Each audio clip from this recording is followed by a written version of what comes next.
Parliament of today should become a proud citizen of India. That is the main motto behind this youth parliament. Just now, some more ministers arrived along with today's speaker. Correspondent Sri Rama Venkatramurti first. Yeah, it is a wonderful evening. Chala చక్కటి programme తోటి మన students ముందుకు రావడం చాలా మంచిది.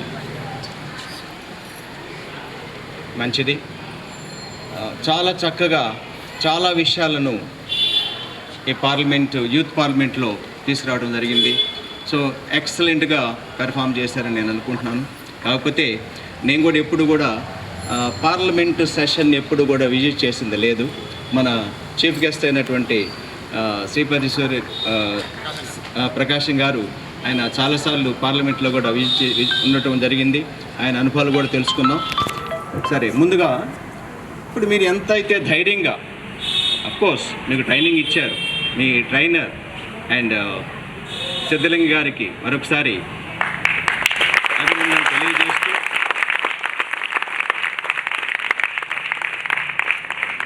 ప్రతి సంవత్సరం దీనికి ఒక అలవాటు, ఇలాంటి మాక్ పార్లమెంట్ని తయారు చేయించడం, అనేక డిఫరెంట్ ఇష్యూస్ పైన స్టూడెంట్స్ని ప్రిపేర్ చేయించి దానికి తగిన సమాధానం కూడా ఆయనే ఏర్పాటు చేసుకుంటుంటారు. సో థ్యాంక్ యూ మాస్టారు, thank you very much, well done. So మిమ్మల్ని ప్రోత్సహించినటువంటి మా ప్రిన్సిపాల్ గారికి కూడా అభినందనలు. కాకపోతే ఇక్కడ నేను ఒక చెప్పదలుచుకుంది ఏంటంటే, మీరు ఎట్లా అయితే సమస్యల పట్ల స్పందిస్తున్నారో, అది పార్లమెంట్ కావచ్చు, లేదా అసెంబ్లీ కావచ్చు, లేదా మున్సిపల్ ఈవెంట్లో అయి ఉండొచ్చు, ఎక్కడైనా, ఈవెన్ మన వార్డు సమస్యలు అయినా కూడా ఎలా అయితే మీరు ధైర్యంగా మీరు పార్లమెంట్లో, యూత్ పార్లమెంట్లో ఎలా అయితే ఆ సమస్యల్ని ముందుకు తీసుకొచ్చారో, అలా మీరు తీసుకురాగలిగితేనే మన సమాజం బాగుపడుతుంది. సో మీకు ఇచ్చినటువంటి స్ఫూర్తిని ఇంతటితో వదిలిపెట్టకుండా మీరు అనుకోండి, మీరు మినిస్టర్సే, మీరు ఎంపీసే, మీకు ఒక బాధ్యత ఉంది.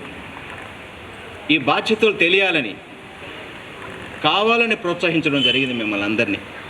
సో మన ప్రిన్సిపాల్ గారు అన్నట్లు ఈ రోజు నుంచే మీ నడవడి, మీ ఆలోచన, మీ బాధ్యతలు గుర్తు తెలుసుకొని మీరు మీ క్లాసెస్లో జాగ్రత్తగా ఉండి, మిగతా ఎవరన్నా మిచ్యువస్గా ఉన్నటువంటి స్టూడెంట్స్ని కూడా కరెక్ట్ చేయాల్సినటువంటి బాధ్యతగా మీ మీద ఉంటుంది. మనం ఈ క్వశ్చన్ అవర్లో అడిగినటువంటి అంటే atrocities on women and children, మురగరాజులు అనే పదం కూడా వాడున్నారు. ఇది ఒక జెంట్స్కి సంబంధించిన సమస్య కాదు, చాలా విషయాల్లో లేడీస్ కూడా ఇన్వాల్వ్ అయినటువంటి పరిస్థితి ఉంది.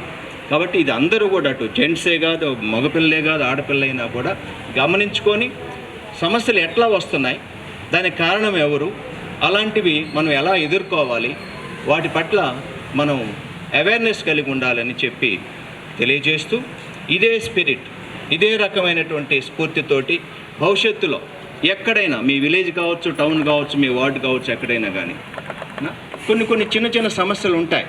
నాకు తెలిసి మన శ్రీపతి గారు కూడా చాలా సమస్యలను ఫేస్ చేశారు. ఆయన చాలా అనుభవాలు ఉన్నాయి, ఆయనకి రాజకీయాల్లో చాలా పండిపోయి ఉన్నారు ఆయన. మరి వాళ్ళు చూస్తున్నాం, ఒక పార్టీలో నిలబడతారు, గెలుస్తారు, గెలిచిన తర్వాత ఆ పార్టీ కనుక అధికారంలో రాకపోతే మరుసటి రోజే పార్టీలు మారి వారి స్వప్రయోజనాల కోసం వాళ్ళు ఇష్టం వచ్చినట్టు రీతిలో ప్రవర్తిస్తూ ఉన్నారు. మరి అది చాలా తప్పు. దీనికి సంబంధించినటువంటి స్పీకర్ దగ్గర కొన్ని పవర్స్ ఉంటాయి. ఆ స్పీకర్ గారు కూడా వీటిని చాలా ఆలస్యంగా, చాలా నిదానంగా, ఈవెన్ 5 సంవత్సరాల కాలం కూడా సరిపోని విధంగా, అంటే దానిపైన ఒక నిర్ణయం తీసుకునేటువంటి దానికి ఈ 5 సంవత్సరాల కాలం కూడా సరిపోని విధంగా మనం కనపడుతున్నాయి కొన్ని విషయాలు. కాబట్టి నేను అల్టిమేట్గా ఒక కరస్పాండెంట్గా కోరుకునేది ఏంటంటే, మీరు ఏదైతే బాధ్యతలు, ఇప్పుడు ఏ బాధ్యతలు అయితే మీరు పార్లమెంట్లో పార్టిసిపేట్ చేశారో అదే బాధ్యతలు కొనసాగిస్తూ మీ క్లాస్ రూమ్లో కావచ్చు, మీ విలేజ్లో కావచ్చు, సమస్యల పట్ల స్పందిస్తూ ఉంటే ఖచ్చితంగా మనం బెటర్ సమాజాన్ని నిర్మించాలి అని కోరుకుంటూ ఈ సందర్భంగా మీ అందరూ నాకు ఒక మాట ఇవ్వాలి. ఇదే స్పిరిట్ తోటి మేము భవిష్యత్తులో ఉంటాము. చిన్న సమస్యలు ఉన్నా కూడా మేము వాటిని ఫేస్ చేస్తామే తప్ప భయపడి మేము ఆ సమస్యలను వదిలేయము అనేటువంటి మాట మీ అందరూ నాకు ఇవ్వాలి. సో వన్స్ అగైన్ ఏంటి ఇస్తున్నారా లేదా? ఎస్ఆర్ అంటానికి పెద్ద ఖర్చు కాదు, పెద్ద టైం కూడా పట్టదు. కానీ దాన్ని నిలబెట్టుకోవడంలోనే చాలా సమస్యలు ఉంటాయి. కానీ అలా నిలబెట్టుకున్నప్పుడే మీరు ఎదుగుతారు, మిమ్మల్ని గుర్తిస్తారు, మీ విలువేంటో సమాజానికి తెలుస్తుంటుంది. ఎల్లకాలము మనం ఉన్నా లేకపోయినా మనం వేసినటువంటి బాట ఎల్లకాలం ఉంటుంది. ఆ మాట, ఆ పేరు ఎప్పుడు ఉంటుంది. కాబట్టి కలకాలం ఉండేటువంటి పనుల కోసం మనం ప్రయత్నించాలిగా తప్ప తాత్కాలికమైనటువంటి మార్పుల కోసం, తాత్కాలికమైనటువంటి గెయిన్స్ కోసం ప్రయత్నం చేస్తే ఎప్పటికీ మనం ఏమీ సాధించలేమని చెప్పి తెలియజేస్తూ, so once again thank you to one and all. So parents అందరికీ ఈ సందర్భంగా వచ్చి మా స్టూడెంట్స్ని అభినందించడానికి వచ్చినటువంటి వాళ్ళందరికీ ప్రత్యేకమైనటువంటి కృతజ్ఞతలు. అలాగే ఈ సందర్భంగా మన శ్రీపతి గారిని వచ్చి ఆయన అనుభవాలు పార్లమెంట్లో ఎలా ఉన్నాయి, ఎలా స్పందించారు, ఇప్పుడే అంటున్నారు నాతోటి, మీ పిల్లలు ఆ స్పిరిట్ చూస్తే కనీసం వాళ్ళకైనా బుద్ధి వస్తుందేమో అన్నట్లుగా మాట్లాడారు. అంటే చూస్తున్నారంటే ఒకరోజు పార్లమెంటు జరపాలంటే 100 కోట్ల రూపాయల ఖర్చు అవుతుంది. ఆ 100 కోట్ల రూపాయలు ఖర్చు పెడుతూ ఎలాంటి ప్రోగ్రెస్ లేకుండా, ఎలాంటి మీనింగ్ఫుల్ డిబేట్ జరగకుండా రోజులు, వారాలు, నెలలు, సెషన్స్ మొత్తం ఏమీ సాధించకుండా ముగిసిపోతూ ఉన్నాయి. అంటే ఒక సెషన్ అయిపోతే కొన్ని వేల కోట్ల రూపాయల ఖర్చు పెడతారు వాళ్ళు, అవి భరాయించుకోవాల్సిందే ప్రజలే. సో ఇలాంటి మీనింగ్లెస్ పనులు చేసుకుంటూ, అయితే తప్పంత ఎవరిది? అలాంటి నాయకులను మనం ఎన్నుకుంటున్నాం ఈ రోజున. అంటే నేను ఒక రకంగా మన బజార్లో శ్రీపతి గారు లాంటి నాయకులు ఉండటం నాకు గర్వంగా అనిపిస్తూ ఉంటుంది. ఎందుకంటే చాలామంది ఆయనతో పాటు ఆ పార్టీలో ఉండి జంప్ చేశారు. ఆయనకి అవకాశం ఉంది, ఆయనకి ఒక పదవి, బ్రహ్మాండమైన పదవి వచ్చే అవకాశం ఉండి కూడా వెళ్ళాల. కారణం ఏంటంటే కొన్ని నైతిక విలువలు కట్టుబడి ఉన్నారన్న. కాబట్టి ఇవాళ ఈ సమస్యల పట్ల లోతుగా ఆలోచన చేసి మీ పుస్తకాల్లో ఉన్నటువంటిది తక్కువ, కానీ మీరు సమాజం నుంచి నేర్చుకునేటువంటి చాలా విషయాలు ఉన్నాయి. వాటిని శ్రద్ధగా విని వాటికి ఒక సొల్యూషన్, వాటికి మీద ఎలా మనం సమస్యల పట్ల మనం సక్సెస్ సాధించాలని చెప్పి ప్రయత్నం చేస్తే ఖచ్చితంగా ఎప్పటికీ మిమ్మల్ని సమాజం గుర్తుంచుకుంటుంది. అలా ఎదగాలని చెప్పి మనస్ఫూర్తిగా కోరుకుంటూ, so once again thank you to our principal Sastri garu for giving me this wonderful opportunity. ఏ విధంగా మనం స్టూడెంట్స్ని మనం పాలిష్ చేయవచ్చు, ఇంకే రకమైనటువంటి స్కిల్స్ని వాళ్ళలో డెవలప్ చేయొచ్చు అనేటువంటిది నిరంతరం చేస్తూనే ఉంటారు. సో మీరు మా ప్రేయర్లో కనుక అటెండ్ అయి ఉంటే ఆ ప్రేయర్ యాక్టివిటీస్ కూడా చూపిస్తూ ఉంటాయి. మేము ఏ యాంగిల్స్లో స్టూడెంట్స్ని పాలిష్ చేసేటువంటి ప్రయత్నం చేస్తున్నామని చెప్పి. ఇవి కాకుండా ఆల్ టైప్స్ ఆఫ్ కాంపిటీషన్స్కి మా స్టూడెంట్స్ని పంపిస్తూ ఉంటాము. నాకు తెలిసి ఏ కాంపిటీషన్లో కూడా మా వాళ్ళు విన్ కాకుండా, ఫస్ట్ ప్లేస్ కాకపోతే కనీసం సెకండ్ ప్లేస్ అయినా సాధించుకొచ్చినటువంటి పరిస్థితి. ఈవెన్ ఈ మధ్యలో స్టేట్ లెవెల్లో కూడా దీక్షిత, నువ్వు దేంట్లో పార్టిసిపేట్ చేసావు, నీ పొజిషన్ ఏంటి ఒకసారి చెప్పు, నేను వింటాను. Good evening to one and all. My name is Dikshita. I recently completed 10th class. You have just written the examinations. You haven't completed. It will be right. And in previous year, I got a beautiful memory. I got state first in essay writing based on consumer rights.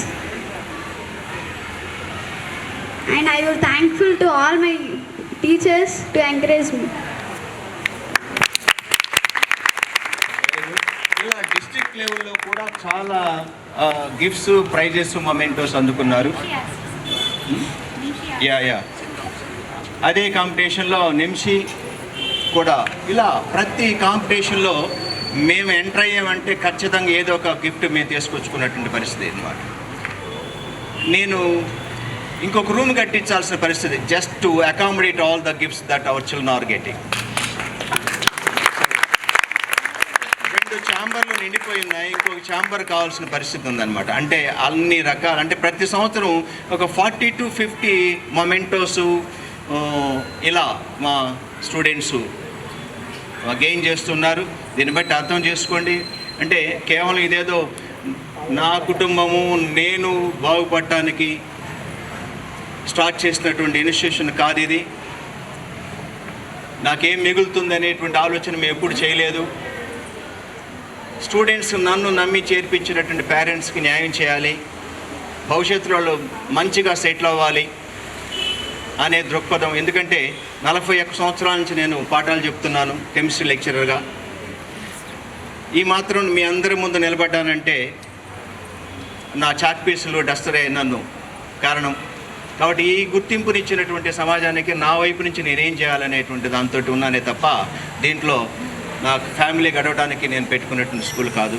కొన్ని బాధ్యతలు, సామాజిక బాధ్యతలు నాకు ఉన్నాయని చెప్పి నేను feel అవుతూ నేను స్టార్ట్ చేసినటువంటిది. ఆ ప్రాసెస్లో కొంతమంది పిల్లల్ని కూడా చేసుకుంటాను నేను.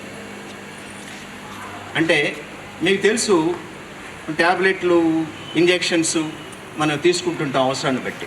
ఎందుకంటే మనకు వచ్చినటువంటి సమస్యని అధిగమించడానికి తీసుకుంటుంటాం. కానీ కొంతమంది పిల్లలు రకరకాల రీజన్స్ ఏమైనా కావచ్చు, వాళ్ళకి కొంతమంది ఒకసారి నాన్న తప్పు నాన్న అంటే అర్థం చేసుకుంటారు, కొంతమంది కళ్ళ బెదిరింపుతో అర్థం చేసుకుంటున్నారు, కొంతమంది కొడతానంటే అర్థం చేసుకుంటున్నారు, కొంతమంది ఒక దెబ్బ పడితే కానీ వాళ్ళకు ఉన్నటువంటి సమస్య పోవట్ల. అందుకని నేను శాస్త్రి గారు మాత్రమే అప్పుడప్పుడు చేసుకోవాల్సిన పరిస్థితి ఉంది. ఆ విషయంలో ఏ పేరెంట్ నో అని చెప్పినా కూడా మేమైతే ఒప్పుకోం. ఎందుకంటే ఆ పిల్లవాడి పట్ల ఆ పేరెంట్కు ఉన్న హక్కు ఏంటి, ఒక విద్యా సంస్థ అధినేతగా ఉన్నటువంటి మాకు లేనిదేంటి అని చెప్పి మాకేమి చేతులు జలబుట్టి కొట్టము, లేకపోతే నోరు ఇదిగా ఉండి వాళ్ళని తిట్టము. వాళ్ళని సంస్కరించాలనేటువంటి చేసేటువంటి ప్రయత్నంలో మేము ఆ యాక్షన్ తీసుకుంటుంటాం. కానీ దురదృష్టవశాత్తు ఏంటంటే చేతులు కట్టేస్తున్నారు. బట్ నేను దానికి ప్రిపేర్ అయ్యి ఉన్నా. ఏ రకమైనటువంటి యాక్ట్ ఉండి నన్ను అవసరమైతే జైల్లో పెట్టినా నేను సిద్ధంగా ఉంటానే తప్ప నేను చేయాల్సిన పని నేను చేస్తాను. పేరెంట్స్కి ఉండే ఒకే ఆప్షన్ ఏంటంటే కావాలంటే స్కూల్ నుంచి తీసుకుపోతారంటే. నేను ఇక్కడ ఉన్న తర్వాత ఆ పిల్లవాడికి ఏ రకమైనటువంటి ట్రీట్మెంట్ ఇవ్వాలో ఆ రకమైన ట్రీట్మెంట్ ఇచ్చి తీరుతాం. కాబట్టి గమనించండి,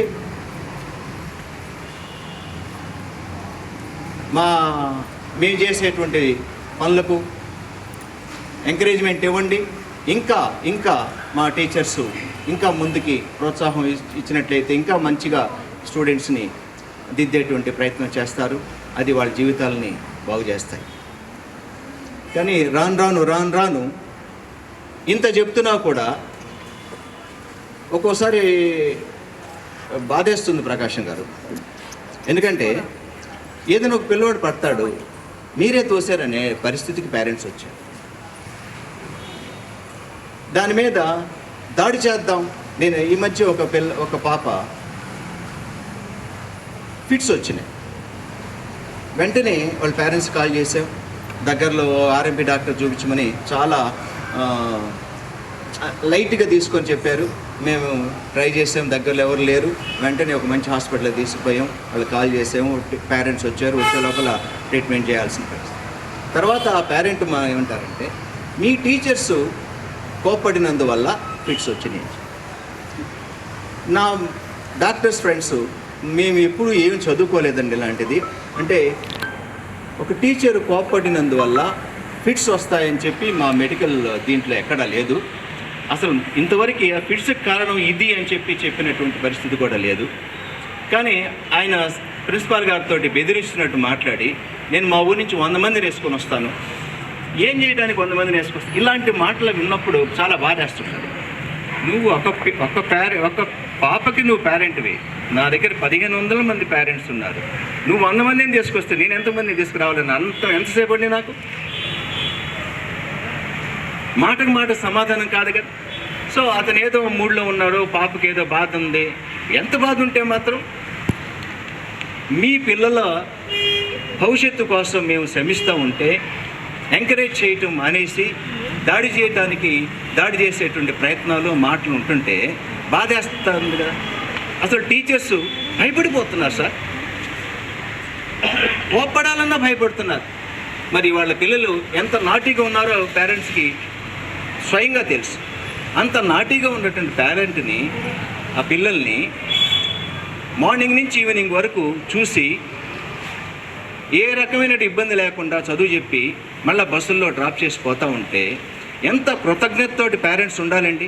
అది మర్చిపోయి ఇప్పుడు పిల్లలు కాదు మనమే పడతాం, ఎవరండి దానికి బాధ్యత? చిన్నపిల్లలు ఆడుకుంటుంటారు, పడుతుంటారు, ఒక్కోసారి దురదృష్టవశాత్తు ఏదన్నా తగులుతుంటుంది. మీకేనా బాధ? మా దగ్గర చదువుతున్న పిల్లలు అంటే మేమే వాళ్ళకి అన్నీ అని చెప్పి మేము మా దగ్గర ఉన్నంతసేపు అన్నీ మేమే అని ఫీల్ అవుతుంటాం. మరి మాకు బాధ ఉంటుంది కదా. ఎవరికి ఇష్టపడతామని పిల్లలు పడాలి, దెబ్బలు తగలని కోరుకుంటా ఉంటుంటే మా జాగ్రత్తలు, ఈ అనుభవాలతోటి అనేక జాగ్రత్తలు తీసుకుంటూ ఉంటాం. సో దయచేసి ఇక్కడ వచ్చిన పేరెంట్స్ కానీ మీకు సంబంధించినటువంటి వ్యక్తులు భవిష్యత్తులో ఇలాంటి కార్యక్రమాలు ఏదన్నా తీసుకుంటున్నప్పుడు మీరు డిస్కరేజ్ చేస్తే వాళ్ళు ఆగిపోతారు. అతనితో పాటు పక్కన ఇంకొకరిద్దరు వస్తారన్నమాట ఇది సపోర్ట్ చేయడానికి. సో ఇలాంటి పరిస్థితి ఉంది. కత్తిమీద సాములాగా ఉంది సార్ మాకు స్కూల్ నడపడం. అందరూ పెత్తనం చేసేవాళ్ళు మా మీద, అందరూ, అన్ని డిపార్ట్మెంట్స్, కుల సంఘాలు కానించి, పార్టీల వాళ్ళు కానించి, పేరెంట్స్ సపోర్ట్ చేసే పేరెంట్స్ తగ్గిపోతున్నారు రోజు రోజుకి. ఎంతో కొంతమంది ఉండబట్టి మేము నడుపుతున్నాం కానీ లేకపోతే నడపలేము.